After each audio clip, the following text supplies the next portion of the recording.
Theatre దగ్గర నరసింహనాయుడికి చూసిన second షోకి. థియేటర్లో సినిమా టికెట్ల చూడడం కోసం ఆడ టికెట్లు వచ్చిన ఆడ ఫ్రెండ్స్తోని ఆడ బైక్ మీద ఉన్నాడు దానికి అప్పుడు సెకండ్ టైం చూసిన. బాబాయ్ సినిమాకి వచ్చాడు. అది చూసిన. మరి అంత అభిమానం లేకపోతే ఎట్లా వస్తారు? అంత ఈ ప్రేమ లేకపోతే మనం అనుకుంటాం కానీ ఆ బ్లడ్ రిలేషన్ అబ్బా ఎక్కడ పోదు ఉంటుంది. మేబీ అక్కడక్కడ అంటే ఈ ఆయన జర గంభీరమైన మనిషి బాలేబాబు. అండ్ తెల్లవారుజామున 3 గంటల దాకా 4 గంటల దాకా తారక్, రాజమౌళి, మీరందరూ క్రికెట్ ఆడేవాళ్ళంట. అది అది ఎప్పుడు మేము ఎప్పుడన్నా 3-4 అవుతుంది. మేము ఇంటికి వచ్చేసరికి 6. మళ్ళీ ఇది ఇవి కూడా ఉంటాయి కదా మావి.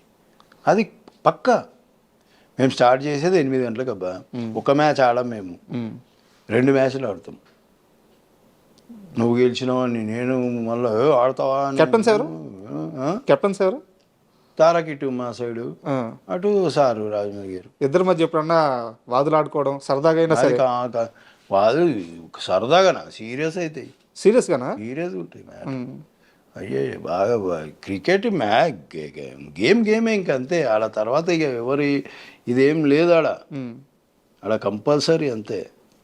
ఎన్టీఆర్ గారు బ్యాటింగ్ బాగా చేస్తారా, బౌలింగ్ బాగా చేస్తారా? బ్యాటింగ్ చేస్తారు.